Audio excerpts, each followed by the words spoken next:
Welcome everyone to our INICIVOX Mentor SkillShare Remote Work Edition. If you are in the room, please go ahead and give me a hello in the chat so that I know that you're here and that I am not talking to myself. I'm Amy Summers. I'm founder and president of Pitch Publicity. I'll also be moderating our panel today. So let's get going because I want to introduce our mentor panelists and orient everyone to our session today. Oh, wow, we have Montreal, Canada joining us. Hi, Heather. So I'm going to go ahead and just launch a poll. I'm going to get this poll started because I'm interested to see where everyone is coming to us from today. So while we do that, I'm going to introduce what we're doing here. So at INICIVOX, our goal is to equalize mentorship through virtual means, simplifying the process of connecting with mentors. We remove barriers and create more access, delivering mentorship to accelerate your career development, regardless of your current stage. Our mentorship format is a win-win, providing you valuable insights to your immediate career growth, but also enabling mentors to reach a broader audience, unlike the less accessible one-on-one, let's go grab coffee approach of the past. This session is going to be brief. So we're going to dive right in to introductions and your questions. As I introduce our panelists, please use the Q&A box to submit your questions. Go ahead and find that and open it up. And I want you to specify whether your question is for Bill, Carisha, or Josh. That'll really help us on our timing. We're not going to have time necessarily to go around the room to everyone and ask the same question. And we'll be inviting some attendees on camera to ask their questions. But to be considered for this, please include, I want to be on camera in your question. If you don't request this, I'll ask the question on your behalf. Alternatively, if you opt for an anonymous question, I will ask a question and I won't mention your name.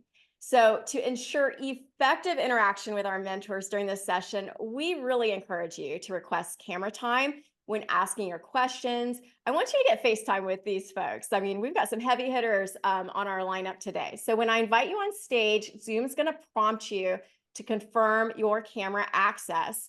Simply click confirm, wait a few seconds. Without touching anything else on your screen, it's going to seem like you're leaving Zoom room, but you're not. You're just joining us on stage.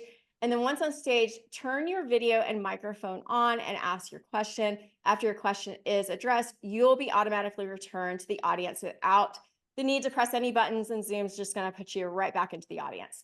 So today, very excited to announce that the first 3 on-camera questions will receive a Stanley, yes, I said Stanley, Camp mug. So if you are one of the first 3 on our virtual stage, you will email me your color preference of mug. I think Diego's thrown it in the chat, the Amazon link. Find out what color mug you want. Email me at info@inicivox.com and the color that you want, and we will ship it to you after this session. So, I don't see any questions in the Q&A box, but if you have one already, pop it in there and you're guaranteed to be one of our first 3. Please use the chat box. You're already using it. That's great. Share your thoughts, reactions, network with other folks that are here. This is a great time to do that. However, any questions, got to go in the Q&A box or we're going to miss them. Our chat boxes are usually very active. Questions posted in the chat will be probably overlooked by me. When you are using the chat, make sure that your comments are visible to everyone, and you can do that by selecting the drop-down arrow and choosing everyone to maintain a public conversation. All right, directions out of the way. I'm so excited to get going here. So let's introduce our mentors. First up is Bill Amata. He is Chairman and Chief Connectivity Officer, also and founder of IW Group. It's a fully integrated marketing communications agency specializing in the growing multicultural, intercultural communities. For more than 3 decades, Bill and his team have played a critical role in reaching the growing Asian American, Native Hawaiian, Pacific Islander, and Hispanic communities. Bill and his agency represent clients such as Apple TV Plus, Fox Television, Lexus, McDonald's, NBC Universal, Sony Pictures Entertainment, Walmart, Walt Disney, Warner Brothers. Do I need to keep name dropping? You'll have to go see Bill's website. It is all there. He even did something with the Barbie video, which was really impressive. So I know Bill because we have served together on the University of Florida Public Relations Council, even though Bill's not a Gator, okay? He graduated from California State University with a degree in business administration, but he knows how to do the chomp, see that. Bill can be found in many, many universities and organizations supporting the professional growth of millennials and Gen Z. Because why? He's a mentor extraordinaire. I am so excited he said yes to me to be on this panel. In fact, one of our interns at Pitch Publicity, who is a senior at Penn State, was impressed that I had you on this panel, Bill, because she said you were her mentor. I didn't even know that, for the national millennial and Gen Z communities. So Bill is truly everywhere. Welcome, Bill. Thank you. All right, Carisha Moore, she is the president and CEO of Usher's New Look, a youth empowerment organization founded by, yes, or should I say, the iconic artist Usher himself. So for 25 years, Usher's New Look has focused on education, mentorship, career preparation, empowering under-resourced youth worldwide. Carisha is passionate about mentorship, education, leadership development, and has developed many educational products and workshops around these topics. I think she has a book coming out soon. So you definitely want to stay connected to her. I met Carisha when we served together at the University of Florida Alumni Association Board of Directors, and she is a Gator. She has a law degree and a master's in education from the University of Florida. I also had the opportunity to attend one of her fundraisers for Usher's New Look here in New York City at Columbia University last year, which was very inspiring. Welcome, Carisha. Thank you. It's so nice to be here. We are not going to get a Gator chomp from this next mentor. So I hate to say it, and the Gators are going to have to. All right, here we go. I'll tell you who it is. Josh Serlin. He's passionate about making the world a healthier place through natural products that improve the health of people and the planet. And in fact, that is how we met, as we have both served on and still do on the board of directors for Naturally New York. And I've actually witnessed Josh's remote skills firsthand in many hybrid meetings we have. He knows how to command attention from a Zoom screen. But let's talk about Josh's day job, because it's really exciting. Can you see the picture behind him? He is head of the enterprise strategy at Campbell's, where he leads strategic planning and overall strategic function across the organization. And prior to joining Campbell's, Josh was head of strategy at Human Co. It's a private holding company that invests in and builds brands focused in healthier living and sustainability. Before that, he was a strategy director at PepsiCo, as well as a principal at Boston Consulting Group. Josh has a BA in organizational behavior from the University of Michigan, go Blue, and a MBA from Northwestern University's Kellogg School of Management. Welcome, Josh. Thank you. All right, well, I am so excited to have everyone on. We already have one question coming in, so get those questions coming in. I'm just going to warm up the room. This is going to be a question for everyone, because if you are in a remote situation, you might have a little bit of FOMO. So my question, and Josh, I'm going to start with you. How do you overcome the fear of missing out on after-hours team networking opportunities that your remote position prevents you from attending? Yeah, it's a great question, Amy. And I was thinking about it a bit. A couple things I'd say. First, focus on quality over quantity of interactions. No one is present for every event. Make the most of the interactions you do have in the settings where you have them. The second would be insider information can help you feel like less of an outsider. So don't be afraid to ask about the events or other aspects of office life, even if you're not a part of them. Talking about those events can help bring you closer to them. And what's happening, and share those experiences with others. And then the last would just be make the most out of instances when you are present. If you happen to be in person with others, try to plan social events around those times and just take advantage of that opportunity beyond just the day-to-day work that needs to get done. That's great. Carisha, what do you say? FOMO around after hours events when you're not You're not in the city. You're not in the city. Josh gave some great suggestions there. I'll just add a couple things. I would say don't be afraid to create your own virtual spaces with teammates. Also, figuring out who else may be in your city and connecting with them. So creating your own is one thing. And then I think from sort of the leadership perspective as well, as people are looking to move into leadership, thinking about creating inclusive spaces for the entire team. So maybe changing the times for things. Maybe it's not after hours, maybe it's something before hours, maybe it's during a time when the other team members will be in town who are not normally there for a meeting, and planning something for that time so that those who may miss out ordinarily, they can be a part of it. Good advice. Bill? Well, I think a lot has been said. So some of the things that I think are really important to do when you have things like FOMO, and I also call it FOML, fear of missing life, is to, first of all, just to accept and let people know that we understand there's anxiety around hybrid schedules and not being able to be in the workplace at all times. So I think that it's really important to let people know that we understand that this is a time when there might be a little bit of anxiety and angst about this, then I think we need to give people a little bit of time to adjust to their situation. So, and similar to what was said earlier, I do believe that when you're doing events and programs, try to keep them within work hours as much as possible and change them up a little. It might be a morning event, it might be a lunch event, or it might be something that often was called after hours, but doing that during work time between 3 and 5:30, so that everyone has an opportunity to participate in some way. And even if you are working remotely with 1 or 2 people, find ways to get together and join in the activities. I like that. So I'm going to just end the poll that we had going, and so that everyone can see who's in the room.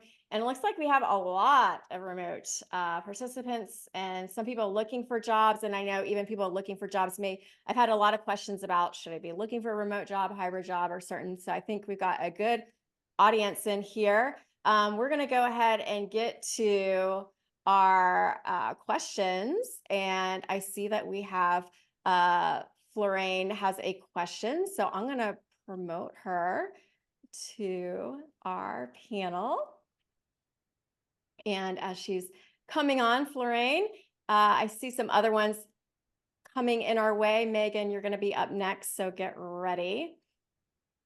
And let's see, I think Florine was on our last SkillShare where we were talking about avoiding burnout. So her question, let's see, she didn't specify who it's for.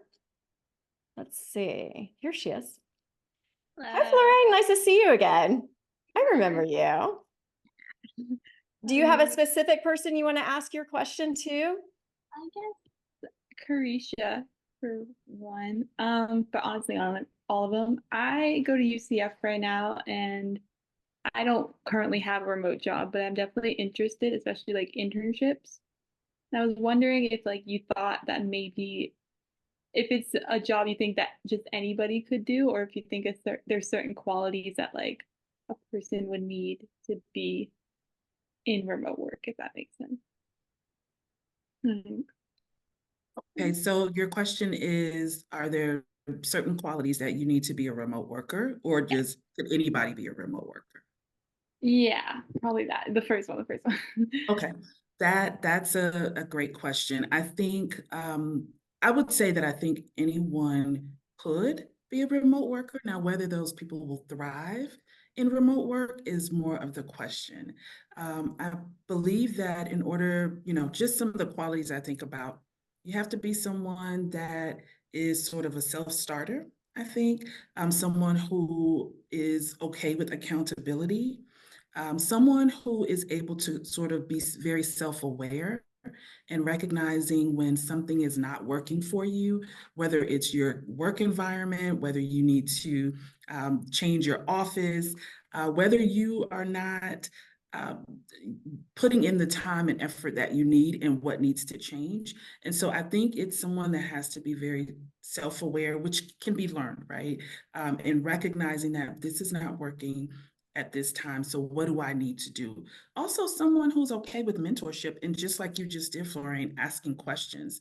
This is not working. I'm not getting the best out of this. How can I make it better? Going to someone with more expertise in that space. So that's how I would answer that question. Thank you so much. Thank you, Florine. I'm going to move you back to the audience. And next up, I'm going to bring Megan. And it looks like Megan has a good question for Bill. And then I also see the next one I'm going to bring up is Jacob. Jacob has a question for Josh. So we're going to let Bill field this one for Megan when she comes up. And Megan is going to school at the University of Florida. So there you go. Hi, Megan. Thank you for having me. My question is, how do you define and measure success for remote workers? So the way I would do it is I would look for a person that has flexibility, a person that is willing to say, you know, I'm going to be as flexible as possible. I'm going to find ways to engage. And I'm also going to talk to my supervisors and say, you know, here's a really good way that I believe we can work together, and to ask really good questions like you're doing now. The other thing that I think is really important is being a little bit of an over communicator, keeping in touch with us, letting us know, you know, when you're not going to be online. And that's very important. When you're not in a work environment in an office, it's always good to try to over communicate a little bit. Let people know where you are. Let people know some of the things that are important to you and some of the boundaries that you might expect and want to have. And those conversations should happen pretty early. I also want to encourage people to take advantage of tech.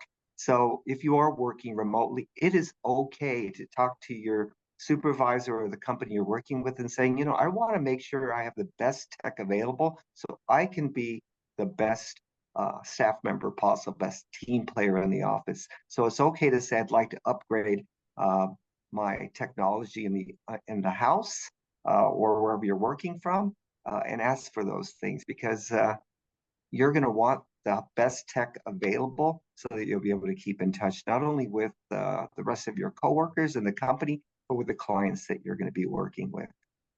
So those are some things that I would recommend. Perfect. Thank you. Thank you for the question. Thank you, Megan. I'm going to send you back. That was a good answer too, Bill. Yeah, ask for these things. All right. So I'm going to bring Jacob on. I know Jacob has a question for Josh. Jacob's a former pitch publicity star, but he is working at a PR agency in New York City now and highly successful. Hi, Jacob. Hi, everyone. Thanks for having me. I think Amy might have mentioned, but I'm a UF alum, so go Gators. But my question is for you, Josh. I just know so far in my experience, sometimes when working in a remote setting, I know that it can feel difficult at times to continue to develop your professional skills and continue to hone in on that skill set. I just want to ask, you know, what advice do you have in your experience working in a remote setting to ensure that you're continuing to build those skills and progress in your own career professionally when you might not have the opportunity for direct in-person collaboration with superiors and team members? Great question, Jacob. And first, I do have to say, go blue, to try to provide some semblance of balance in this room that seems to be heavily skewed towards Gator fans. But look, I think there's a couple things you can do, and they really all revolve around being purposeful with your time when you are working remotely. You know, I think the first thing is leverage that time that additional time that you save avoiding commuting to build your skills, whether that's getting involved in additional projects at work or seeking out additional trainings outside of work, or even getting involved in additional activities in the community that can lend to your skill set. Don't just, you know, lose that extra time. That is one of the benefits about being remotely. Take advantage of it. The second would be the ability to focus and be more efficient. You know, we often talk about the benefits that come with being in person, and the social interactions that are gained. But you don't always want those social interactions when you're trying to get things done. And sometimes they can also be a distraction. One of the benefits of being remote is that you really have control to a larger extent, at least, about when you turn those interactions on and off, and really utilize that time to focus and be effective with your work. And then the last thing I would say is one of the advantages of being remote is that it sort of gives you this extra permission to reach out to folks to set up time. You don't have the luxury of bumping into them in the hallway, so you can have the excuse to put time on calendars and say, hey, I just want to catch up. I just want to learn about what you're doing. Take advantage of that. Make use of that opportunity. Thank you. That's a good tip. All right, Jake, I'm going to send you back. Thank you. That's a really good tip, Josh, because I mean, to get that one-on-one time is so valuable, and you do have an excuse if you're not in the office. Mm-hmm. All right, so Sophia has a question. Her question's really good though, so I think we should ask everyone this question. So as she's coming on camera, and we'll just kind of go around the room. Perhaps Carisha, we'll start with you. As soon as Sophia joins us. And I saw, Bill, you do work in Michigan too, huh? You do? Yes, Yeah? Grand Valley, but not Michigan, University Okay. of Michigan. Hi, Sophia. Are you driving? Hi. Hi, no, I'm parked. Sorry. Okay, good. What a relief. All right. I actually liked your question. I thought it would be good for everyone to kind of answer. So can you ask your question, and we'll start with Carisha? Yeah, so I was wondering, what do you think are the best ways to stay being productive, and ignore distractions while you're working remote? Yeah, I think your environment can have a lot to do with it, and recognizing where you are most productive. For some people, that may be a coffee shop. For some people, it's an office that they've set up in their home. And then sometimes even I have to do this, is play a little game with myself, right? I set a timer and I'm like, I am working on this there's a method called the Pomodoro method, where you work for 25 minutes and then you reward yourself with a 5-minute break. And after 4 of those sort of 25-minute increments, you can get a 15 to 20-minute break. So sort of just rewarding yourself in that way. And I think just mentally, you're like, I can do this for 25 minutes. Whatever it is, whether it's working on a proposal or, writing up a white paper, whatever you need to be doing. So I think recognizing what environments help you to be productive, and then utilizing timers. Even on Microsoft Outlook, they have focus time that you can put on your calendar. You can block it off, and then it'll give you a ping when you're done with that focus time. So I think someone mentioned earlier, utilizing technology in that way, or just a timer, which is not as much a technology, but I would give those things a try to see if you could focus for that set amount of time. I think as humans, we have the ability to try to do something for a set amount of time, and try that. Bill, you want to chime in here? Yeah, absolutely. I love what you just said. But one thing I definitely believe everyone should do if you're working remotely is separate the places where you live from the places that you work. I do not recommend that you have your office in your bedroom. That's the place where you sleep and you rest and relax. I don't recommend having it specifically in your living room. If you have the ability to find a room that's appropriate for business, separate your work and your business, and place your work there, and change it up a little bit. I love the idea of rewards, but I also want everyone to recognize that you should take care of yourself first. Always think of your own mental health and your own well-being. So when you have opportunities to work remote, it's okay to turn off your camera occasionally and disconnect, and take a walk around the block, go visit the coffee shop, pet your cat or your dog, talk to a neighbor. Think about your own mental health as well. Josh? I would just say, be aware of the things that you find that are causing distraction. I think, it's often different for all of us. I know, for me, it's this thing right here. I'm sure I'm probably not the only one. So but it can be many other things as well, right? And so, if you notice what those things are that are distracting you, you can take actions to limit that. So if your phone is something you find yourself constantly picking up to check texts and social media, put it in a different room. And, that can be combined with the other methods that were previously described, where during that 25-minute block or whatever that block is, that's working time, that phone isn't with you, right? And then when you take a break, you can check it. And it just helps kind of physically or otherwise limit the ability of those distractions to come into your working world during the times that you want to be focused. Thank you. All Thank right, you, so guys. I'm gonna move you back to the audience, Sophia. Thank you so much, and thank you for parking and not driving.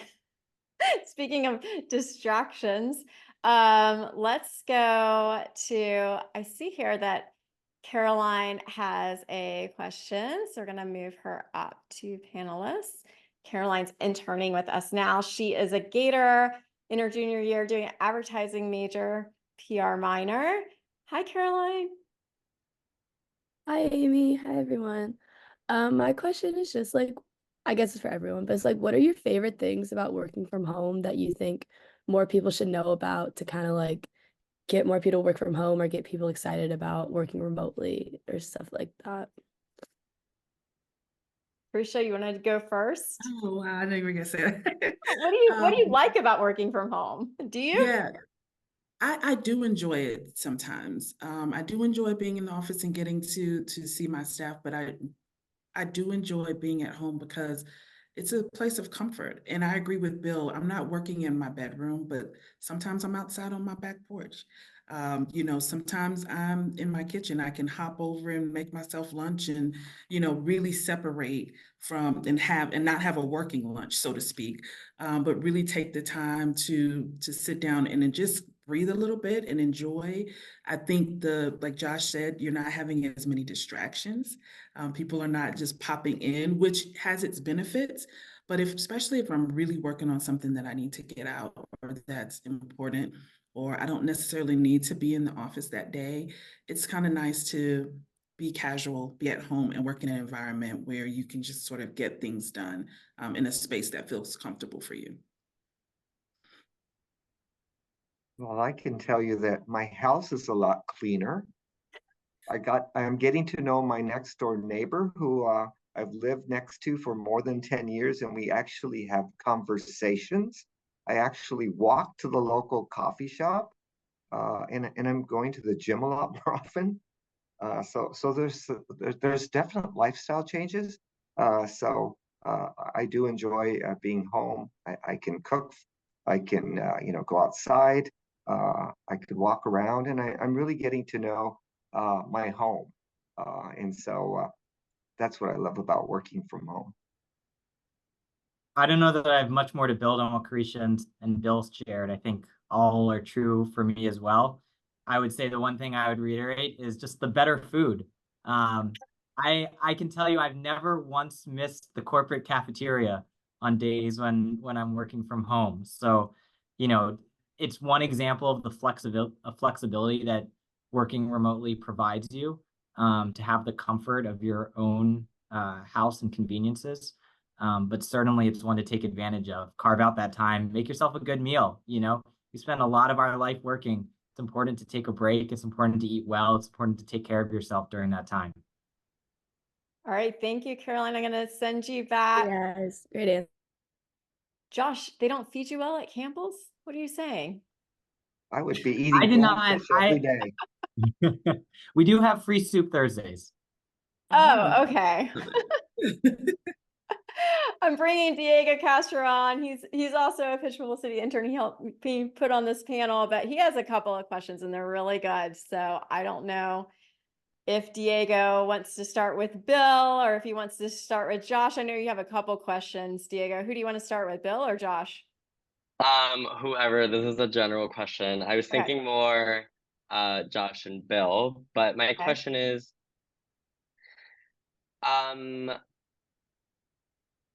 what is the best attire you recommend for remote work, especially for routine company meetings or if you have to give some type of presentation?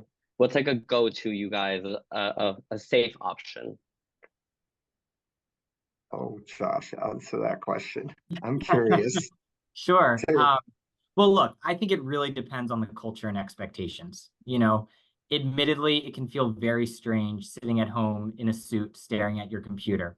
And certainly if others aren't in that attire, it can feel a bit silly. So I think, no one's ever going to fault you for asking what's the proper attire, particularly when you're remote and others are going to be in the office. So don't be afraid to ask what typical attire is. If everyone is dressing down, I don't think there's any need to get all dressed up just because you aren't there. That said, I don't think that working remotely or casual work attire is a reason to not be put together and presentable, right? Some people take remote work to an extreme and they come on camera and you can tell they rolled out of bed 5 minutes ago. And look, that's a benefit of working from home, but whether you recognize it or not, people make judgments around your appearance. And so I would just say whatever the attire seems to be appropriate, make sure you're presentable, you're put together. For me, a polo shirt is almost always kind of threads that line well for the environments that I tend to work in. But again, that could be different for someone else. My gosh, Josh, good answer. I do want to just say, Diego, and kind of know your audience. And we're in a time where, some of the companies and some of the universities are saying that, being on camera is an equity issue. So I do think it's also important for, the audience or the corporations and the companies to know that not everyone is able to turn their cameras on. Not everyone has high tech. Not everyone is wired in. And so I want people to just be mindful and a little bit more, uh, allow people a little bit more grace if they don't have proper attire. But I do agree, ask. It's okay to ask, but I also think know your audience and know who you're speaking to. I'm in California. I walk around in my shorts and flip-flops, but I wore a jacket today because I knew that, we should look a little bit more professional. But again, ask, like Josh said, it's always sometimes better to be a little bit better dressed if you're going to be on camera, because you could always take things off if you need to. And so, good question. May I just give a tip? Zoom has an amazing feature. This may, for whoever wears makeup, but you can actually use an advanced feature if that's your thing and you don't have time to put on a little lip gloss or whatever. You can actually do it through Zoom. So just wanted to share that through the advanced video features. You can also blur your background, which is something Yeah. I often do at home. Yep, and Diego, looks like you have that feature on now. Yeah, and it's a great way to, let people into your world without letting them too far into your world, especially if, you've had time to clean up yourself, but perhaps not your surroundings. Yeah, but Amy did make one point about blurring your background and adding backgrounds. Sometimes that messes with your technology, so you do have to be mindful of that as well, because it's an extra feature that you might have on Zoom that could potentially impact your ability to have a great connection. So, but Amy was very good. Before we got started, she said, "Don't blur your backgrounds because sometimes that your ears just pop up here or your head is half here." So there are some people that have technology issues or lower Wi-Fi or maybe connected through some other means that may impact your ability to have a conversation with distractions. Yeah, know your environment, what you're doing. I'd rather have it blurred. Podcasts and events, don't blur your background. But if you're going to be stuck in your bedroom, better blur that background. I don't want to see a closet open. All I'm right. with Diego and Josh, though. Thanks I so prefer much. the background blurred. I'm sending Diego back. We did have another question that came through. So I wanted to bring Alani. I think I'm pronouncing that name right. We'll find out here in a second. And see, I don't see who this is specifically to, but we will find out momentarily. Hi. I'm not sure if I pronounced your name right. So could you tell us? Aolani. Aolani, welcome. You have a question. Was it directed to someone specific? For all of the panelists, and I wanted to know if there are any specific softwares or programs like task managers or automators that you guys use to just maximize your time or make your work processes more efficient when you're working from home. Well, software.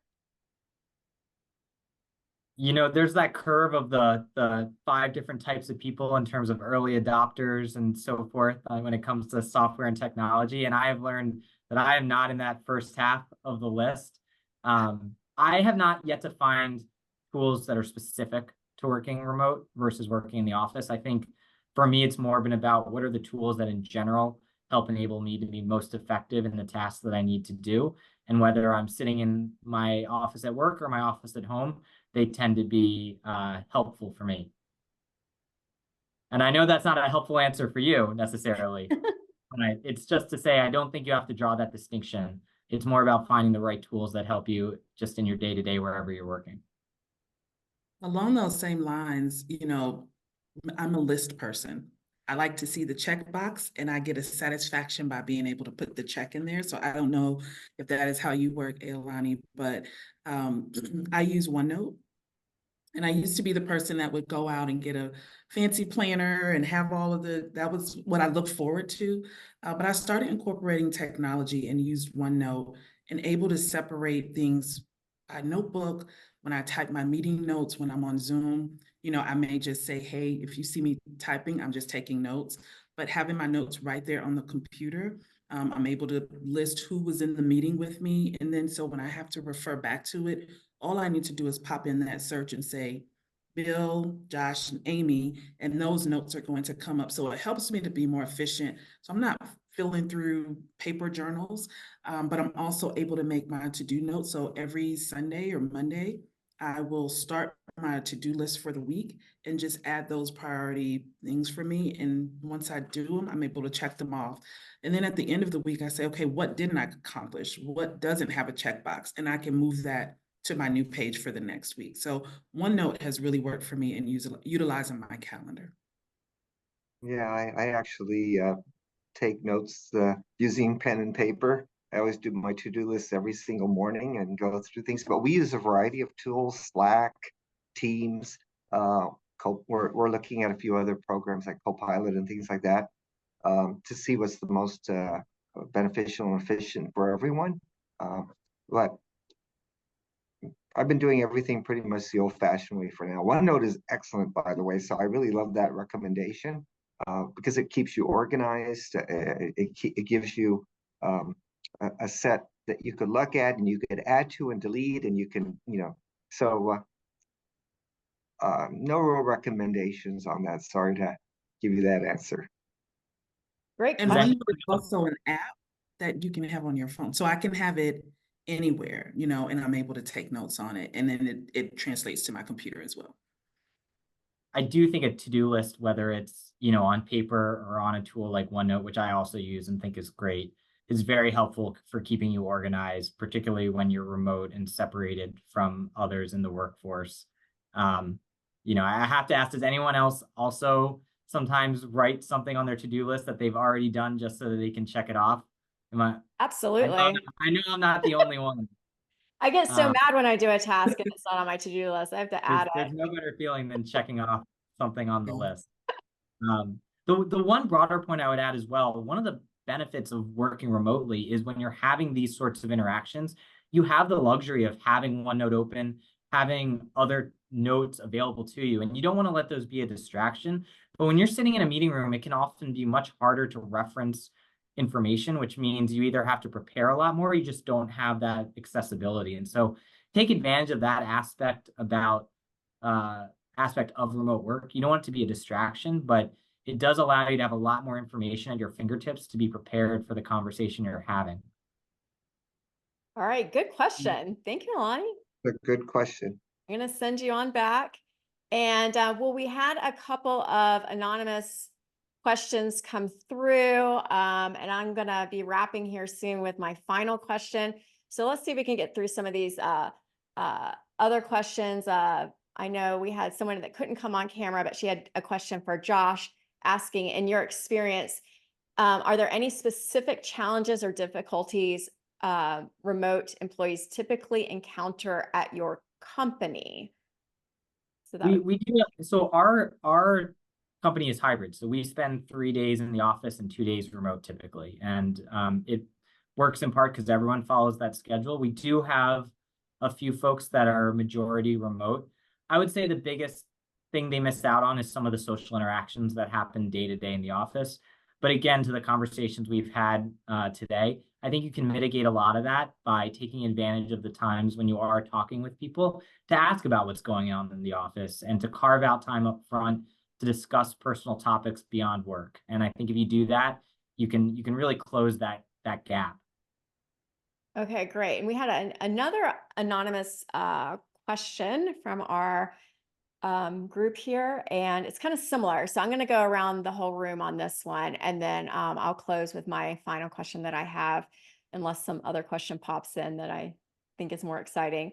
But the question is, from your experience, are there any specific challenges or difficulties remote employees typically encounter at your company? And we'll start with Bill. I think remote employees typically feel sometimes left out, disengaged. And so I do think that it's important to, again, over communicate and let people know that you want to be involved in things, volunteer for things, but also talk to your supervisors and your team saying that, this is what I would like to do. Please include me. So the feedback that we get from remote employees is absolutely critical. Because it allows us to find a way to engage them in some really unique and creative ways. So people that are remote actually are in a position of power. They can just say, this is how I'd like to interact, and they can set some of the standards, for other remote employees. Risha, any challenges? I know you're in a hybrid setup as well, right? At Usher's New Look? Yeah, we are. We have team members in other cities. And I will say, we had a team member who, after a very successful year, just realized, and especially I think this is particularly important coming out of the quarantine, realizing that she wanted human interaction day to day. And once you know that about yourself, like Bill said, you have the power to change your situation. And so that was one thing, is recognizing, I think Florlane asked about, is it required, there a characteristic for remote work? I think you need to know how you thrive. If you need that interaction, you're an extrovert, you want to see, feel, touch people in the office, then it's not. And being aware of that is important. All right, Josh, anything to add on this question? I think Bill and Carisha both made great points, and I would just add to what Carisha was saying. You can make up for some of that human interaction, even if it's not individuals that you work with day to day. There are opportunities, whether it's at a coffee shop or a shared workspace, to fill, if you're just craving that human interaction during the workday, to fill that void and still operate in a remote job. You may find that's not what you're looking for, that you do want to be in person with the actual individuals that you're working with. But if it's just filling that gap of human interaction day to day, there are other avenues you can explore within your current job that could provide that, and provide for some other meaningful, unique relationships you might not otherwise have. Excellent. Well, that brings me to my closing question. So speaking of interacting with people in person, I definitely noticed that when you are in person with others, there is some kind of chemistry that happens. It's a little bit harder to find that chemistry virtually. So I wanted to ask each of you as we wrap up, how can we maintain a human-centered approach to our virtual interactions with colleagues when we're not physically present in the room with them? And Carisha, we'll start with you. Yeah, first of all, thanks so much for having me on. It was an honor and a pleasure to be able to interact with the attendees here today. For us, I will share just some of the best practices that we have used. One, If we as a team are on a Zoom, and I kind of take this into business meeting as well, I don't jump right into the business. You miss out on knowing what type of snacks people like in the office or what type of music they listen to. And so we will sometimes say, ask questions. I think a good tool is we'll go to the national calendar, and it may be National Ice Cream Day. And we'll go around and ask everybody, what's your favorite ice cream flavor? Because those are things you may miss out on getting to know when you're going to grab lunch in the office. The other thing is, I think the camera piece, you may not be able to be on camera. We've all created avatars on our teams. And so that has been really kind of cool to just kind of see those avatars, and they actually give sort of human interaction. It's funny how that happens, because we're all like, I didn't do that, but it's moving and things like that. And then just utilizing the chat throughout the day with your team, I think can help to keep that closeness. And it could just be asking a question. Maybe you saw, I think in New York, they had the earthquake last week, and we were on with our New York team. Hey, did you all feel the tremors? That sort of thing to make it feel real time. So those are the 3 things that I would say. Bill, how do you maintain human-centric? So I think it's really important to be very intentional. So we do fun things like when we have our meetings, we always start off with good news. What's the good news in everyone's lives? What have you done today, and what are you planning tomorrow? So talk about a personal good thing. But we also set time and are very intentional about lunch.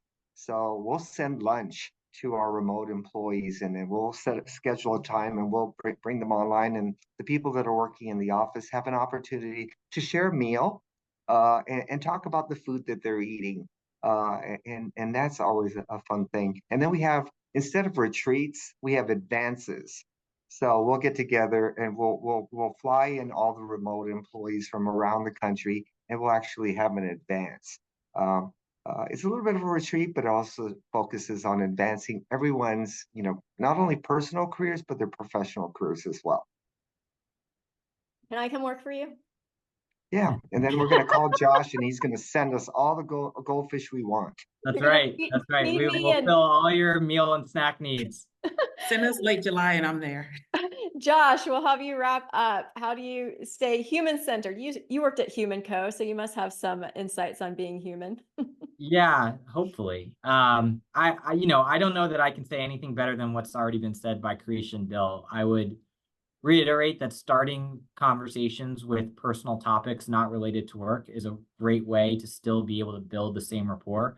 I had the experience during COVID working remotely with folks for over a year, that then when we got together in person, we actually forgot that we hadn't met before, because the amount we'd been able to share about our lives over the screen, we felt like we knew each other. It didn't feel like a jarring, different experience when we actually were together in person. I would similarly say utilize messages and quick phone calls the same way you would popping by someone's office. Not everything needs to be a meeting on the calendar. Don't be afraid to reach out to folks. And in fact, if you're remote, be even more forceful about doing so, because it's the avenue you have. And then the last thing I would just close on, don't overestimate the benefits of being in person. There are certainly real advantages, but many office days go by without significantly more in-person interaction among those who are present. We still end up in Zoom calls even when we're in the office. And as we've discussed, there are many advantages to being remote as well. So focus on those. Well, thank you, everybody. Thank you to our panelists. This has been fantastic. I know remote work is always a work in progress, so it's good to have these discussions to see what's working and what everyone is doing. And thank you, everybody, who came today. And be sure to follow us at INICIVOX to learn about our next sessions that will be coming up this fall. We're going to take a little bit of a break this summer, but we will be back with many more very interesting panels to help you grow in your mentorship. So thank you, everybody. Thank you, Amy. Thanks.